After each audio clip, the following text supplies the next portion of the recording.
So I want to talk a little bit about Descent into Avernus. It's a 5th edition D&D module that I'm running for some friends.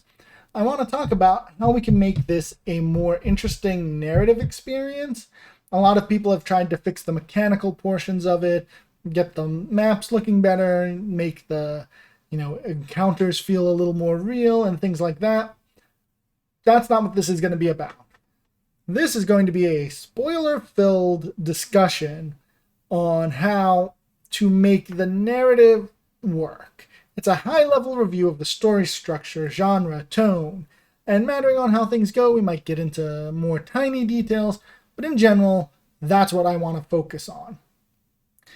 Like I said, this is a spoiler-filled discussion. We won't get into too many this time, but going forward, if you're a player in anyone's campaign for this, skip this. If you're a DM, we're going to be talking about how to understand the world of Descent into Avernus better so you can run your NPCs, tell the story in a more interesting way.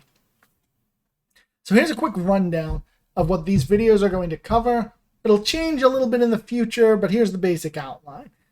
Once we're done with the outline today, I'm going to talk about the cosmic underpinnings, is what I'm calling it, of Descent into Avernus from the lens of D&D. These are the very basics of how the world works in the game that I think if you understand and accept as a DM will make running the game easier, and also will mean that a lot of the other things we talk about later fall into place. For example, once you know the cosmic underpinnings, we can get into some history of the world and key concepts that Descent into Avernus doesn't really cover very well. Things like the Pact Primeval, who exactly is Zariel, Asmodeus, why did Avernus get created, devils, celestial demons, all that stuff.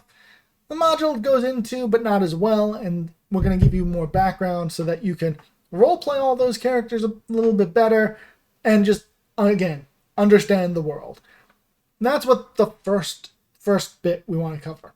After all this cosmic stuff, we're going to cover basic tenets of storytelling, such as what's the theme of Descent into Avernus, how can we reinforce it throughout, story structure, both for the story as a whole and then the individual chapters.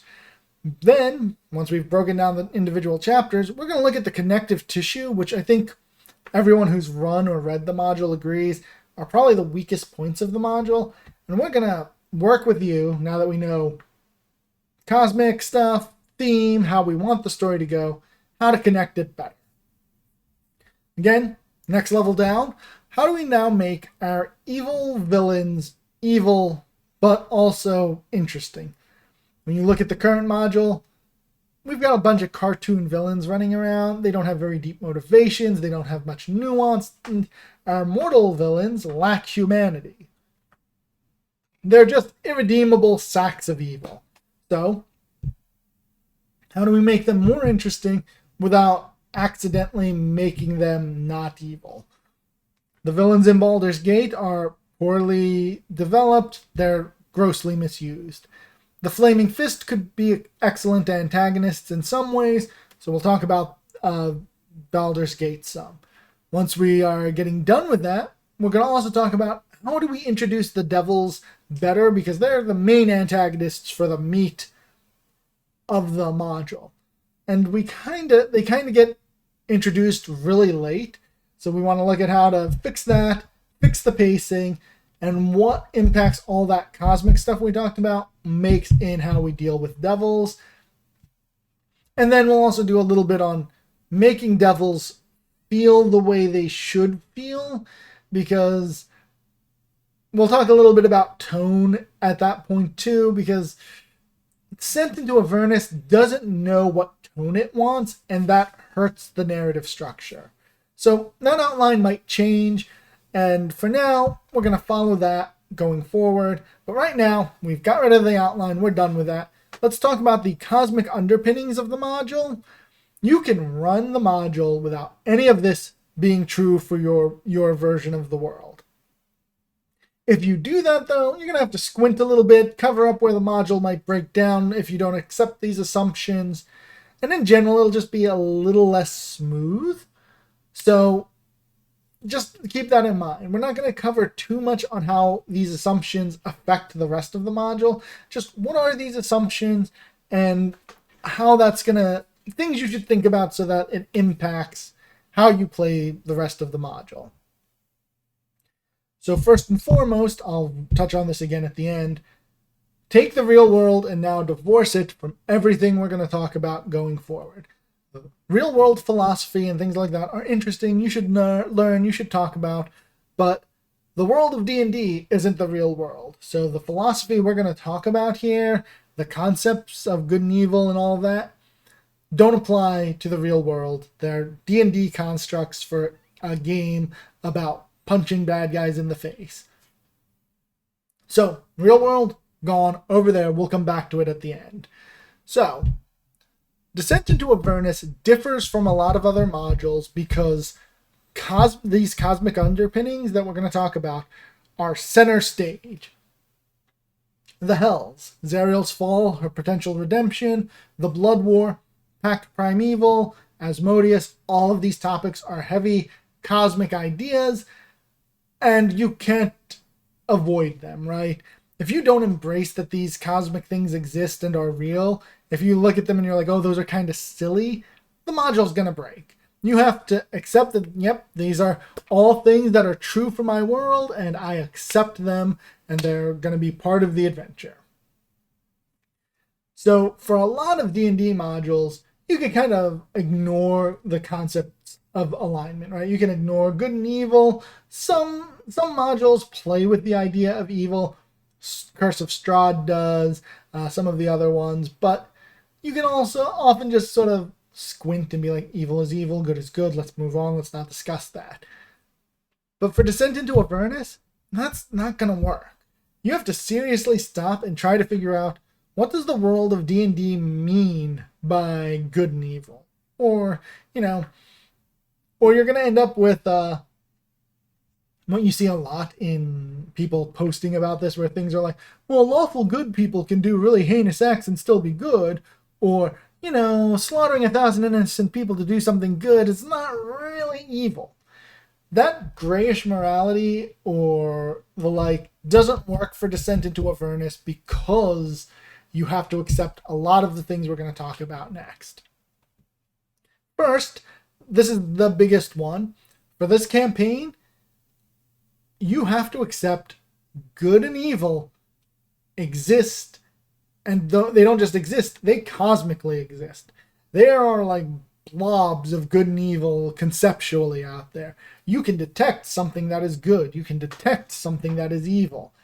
Someone who is good will go to a different place when they die than someone who is evil. And these aren't just concepts or thoughts or religions. This is literally like someone comes down and says, so literally just talked with Bahamut. So good and evil are real. They are not silly concepts. They're not relativistic talking points. Good and evil, the universe looks down and decides that's good, that's evil. However you want to define good and evil, doesn't matter. The game world has dictated this is good, this is evil. Now, why is this important? Because this gives us some ways to understand the three groups of NPCs you're going to have. Celestials, your biggest one that you're going to see most of the game is Lulu. Mortals, your PCs and most of everyone in the Baldur's Gate section and a few scattered throughout. Fiends, from the Hells.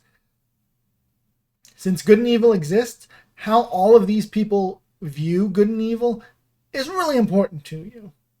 So one of the first things is to understand how the universe understands good and evil. And the best way I have to explain that is a story from, I think it's Sir Galahad, The Temptation of Sir Galahad. It could have been Percival. Let's just call him the Grill Knight for now. Finds shelter. It's a tower or a castle or something. Turns out a devil lives there and basically says, hey, I'm keeping a whole bunch of prisoners that I torment routinely. If you'll sin a little bit, just a little sin, tiny sin, you can even go ask for forgiveness afterward. One little sin, I will stop tormenting these people and let them go free. So what does our Grail Knight do? Because, conveniently, our Grail Knight is living in a world fairly similar to D&D, where good and evil are measurable things, Galahad refuses, or the Grail Knight refuses, because the reasoning is, I will not do an evil thing. You might do an evil thing, and I will attempt to stop you if you do. I will, try and find some way to save these innocent people. But I will not do an evil thing for a good reason, because that's still evil. And that's how our universe in this D&D world sees it, right? In this case, this was just a snare sort of thrown out to trip up a good person. And because actions and motivations matter both, but actions matter just as much, if not more, than motivations, conceptually, in our D&D world, doing an evil thing to try and get a good outcome is still wrong in the cosmic sense, if you're one of the people who I hope most of us are, that assume, even in our D&D world, we would prefer good to evil, right? So, that's how the universe sees good and evil, right? And so, mortals here might have some trouble understanding that, right? Like, they might be like, well, doing a little bad thing for a big good thing, maybe that balances out.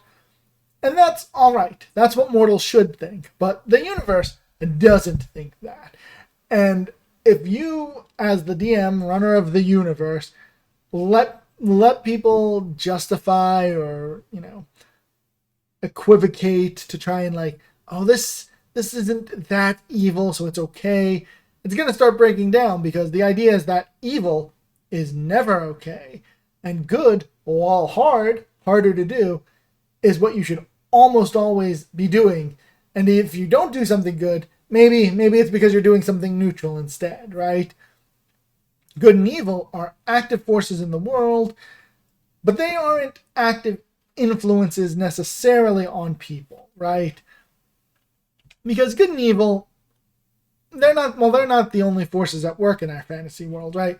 We've got law and chaos, and this is really only important because you need to understand that for the Fiends, law and chaos is something that they just can't reconcile. That's what the Blood War is all about. The lawful evil and the chaotic evil things fight each other to the death. Up here, though, for the Celestials, this law and chaos divide, like, they disagree, and they might have some pretty big arguments about it, but you don't see, like, wholesale multiplanar slaughter going on. And that's important because this is where we start to see where the difference between good and evil is, right? Like, if you didn't already know it by what the words mean. Then when we get here, so for mortals, law, chaos, good, evil, these things are things that they may know, and some of them may understand it better than others, especially because we've got whole religions in the D&D world that basically exist to explain to the average person, here's what law, chaos, good, and evil mean, and why you should take this position on law, chaos, good, and evil. So we've now sort of defined it, and we understand the role very generally on how that it plays in the world.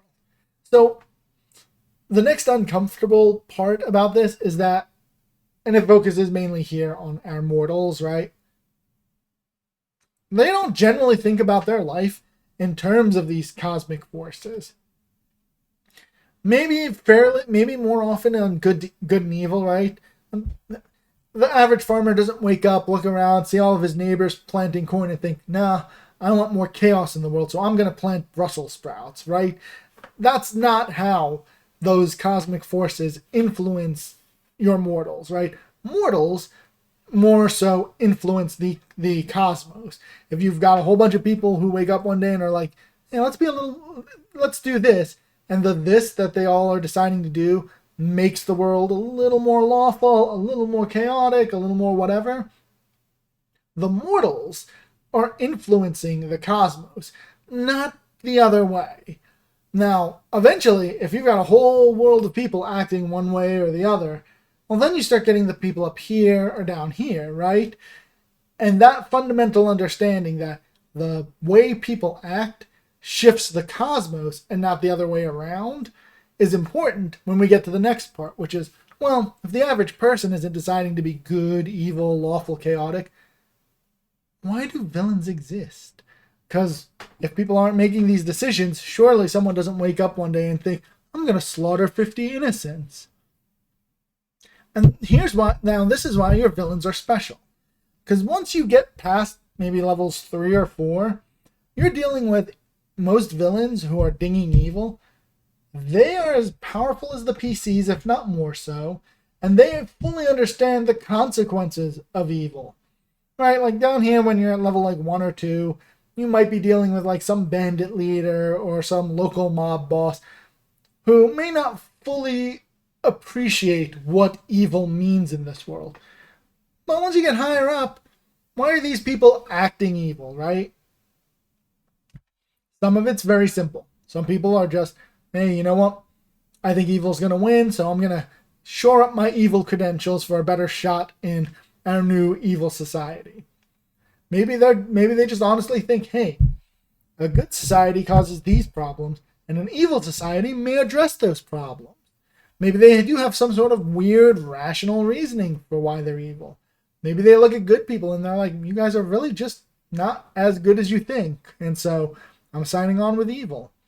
Maybe it's just an easy, simple path to power. Maybe one day they woke up, they look around and they're like, hey, I've been praying to the good God of harvest for years and we keep getting bad harvests. Why am I worshiping that guy when I could worship, I don't know, Bel? Maybe Bel will give us a better harvest. The important thing is, because we understand this cosmic underpinning of the world, all of those reasonings from our mortal villains make sense. Sure, in the real world, they wouldn't. But in the world of D&D, someone looking around and being like, hey, guys, we prayed to Bahamut and we didn't get what we wanted. Yesterday, no, don't hate me, I prayed to Vecna and my problems got solved. Maybe we're on the wrong team on Team Bahamut. Right? These are people who aren't going out choosing, I'm going to be evil for evil's sake. They've got reasons for what they're doing. Now again, we've got powerful evil people, and they understand the cosmos, right?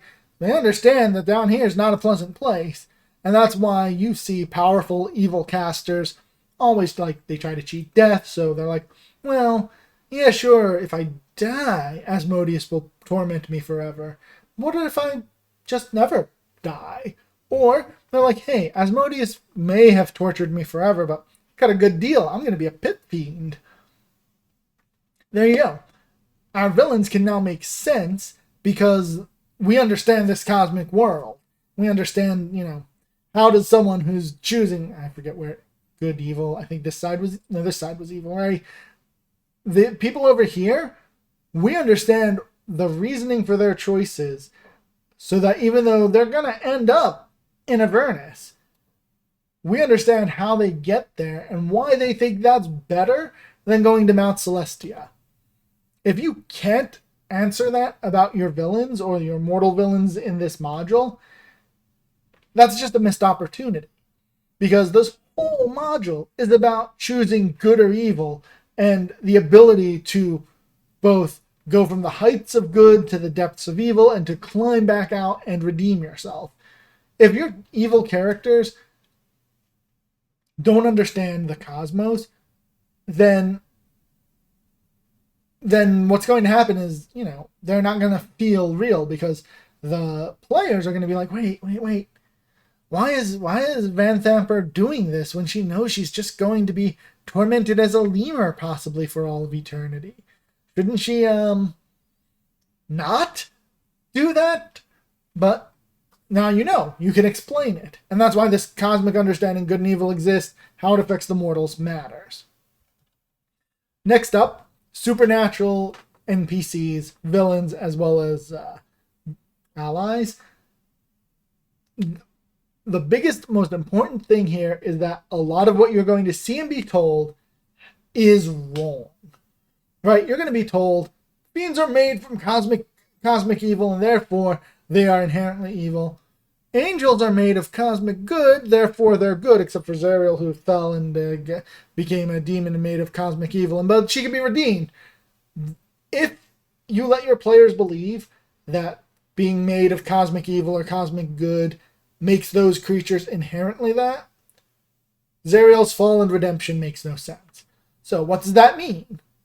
That means that all of your supernatural characters, Zariel, Lulu, Asmodeus, whoever, they are just like the people here when it comes to their deciding their actions, and their actions are what make them what they are. Right? Zariel chose to become corrupted when she fell into despair. Her pride got the better of her, and she was like, you know what, Asmodeus, you're right. The gods aren't going to be able to stop this blood war, but you and I, we could stop this blood war. I'm going to come for you afterwards, but we're going to knock out the demons so that they're not a player, and then we're going to settle the score with the devils.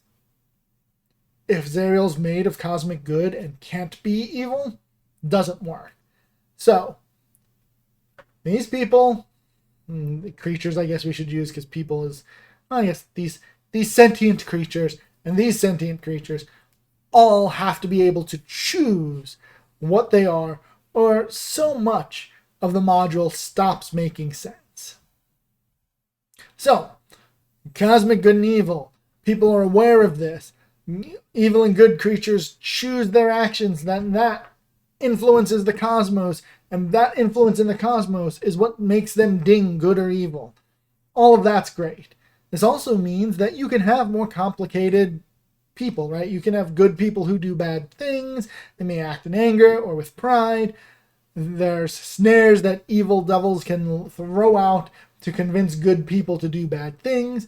Evil characters might even just sometimes be like, you know what? I like your moxie, kid, so I'm going to help you out. Whatever you want. But it now all makes sense in our weird cosmos, and I like just moving my hands. Anyway. So, now that we've answered all of this, we come back to, well, if people down here have free will, why do they keep acting evil? And why do the people up here, if they have free will, keep acting good?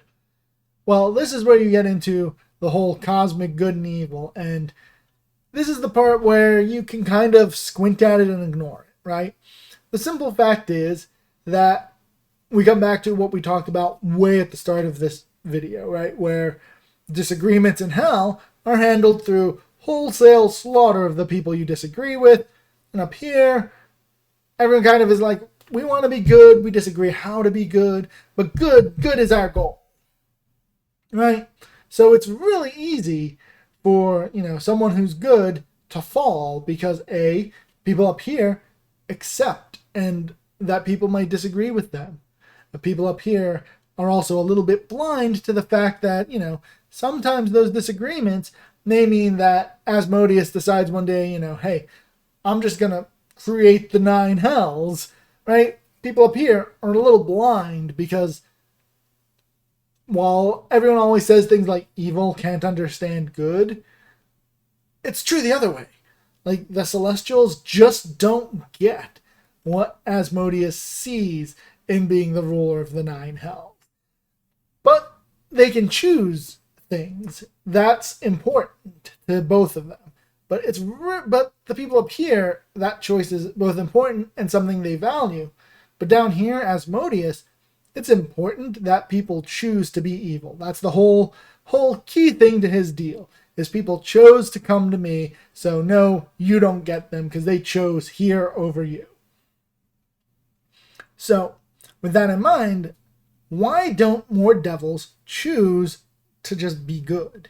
Like, choose to get out of the infernal hells? Well, there's a few reasons that comes back to what we saw with the Blood War, right? Converting to good is both an alien concept to them. They live in a world, they look around, the hells are evil, Asmodeus is evil, their direct boss is evil, the Archduke is evil, everyone around them is evil. But not only that, but being good is not something that's accepted there, right? Like, if a pit fiend wakes up one day and is like, hey boss, let's not torment anyone today. Maybe give them a day off from the eternal suffering. The Pit Fiend's going to be demoted at best. The way that the Hells deal with disagreement and the way that the Celestials do is so radically different that that's what gets us the fact that angels fall, but we rarely ever see devils rise. The other part is just that we generally are playing heroic characters, and if a devil is, changing to be good, the heroes are like, good job, go on, do that. We're going to go solve problems, and you're good now, and that's usually not a problem for heroes. So maybe there are a lot of fiends who become good, and they're just not narratively useful, but it has to be able to happen. Or if it can't happen, then it's not that Zariel's redemption is special. It's that Zariel, being made of good, never could truly be a fiend. And if she can't truly be a fiend, where's the value in that redemption? The fact that she can fall is just as important to the story as the fact that she can rise. So, I feel like we've kind of touched on why this cosmic stuff is important, right? Why is good and evil important? Why is it important that all three of the players in this drama, the Celestials, the Mortals, the Fiends, can choose how they are matters. And we've also sort of addressed that people generally don't, even on the Celestial and the Fiend side of things, don't choose, I'm going to be lawful good today. The people are not influenced by the cosmos. People influence the cosmos. It's a very big distinction that gets overlooked because the more simplistic, he's made of chaotic and evil energy, so he's chaotic evil. Boom, done. Don't have to think about it. But if you do think about it, if you do think, oh wait, devils come from people who, raised in ranks because they made a deal with a more powerful devil, and so they had this choice to be evil at some point. Could they ever become good again? Maybe. It'll be an interesting story to think about. But because good and evil are these solid things, it also does give us a little bit like, why are the good people good? Well, good reinforces good, evil reinforces evil. This cosmic energy helps explain things, but you have to make sure that in that explanation, you're not denying the thing that makes the story interesting, which is agency for all of the NPCs as well as the players. So there we go. Good and evil exist. All of our NPCs and PCs need to have agency, free will, whatever you want to call it. And the cosmic forces, they exist, but they are influenced by, not so much they influence the people in the world. All of that in mind, we can now table that, put that to the side. We're done talking about our fantasy D&D world, and we can come back and you're like, well, all of that was interesting. Why can't I take that box of D&D philosophy into the real world? So I'm going to take a very simple example. I think utilitarianism is the closest you would come to this, right? Right? But it's not really, is it? Like in D&D, you could be like, that is an evil act. It will influence evil. And if evil gets too far ahead, then bad things start to happen. You can't really do that, even with utilitarianism, right? You can measure this action feeds 5 people, that action feeds 4 people. Assuming there's no other difference, let's do the one that feeds 5 over 4. You can't, in the real world, measure something like, that's 3 units of good, but to do that, it costed me 2 units of evil, so we're 1 unit of good ahead, so cosmically we're good. Because in the real world, you can't measure good and evil like you can in the world of D&D. So, that's why, now that we're done talking about D&D, put that aside and go back to thinking about the real world in the way you would think about the real world. Alright, I think that sort of covers everything, and hopefully, unlike my first attempt, this isn't a 50-minute talk.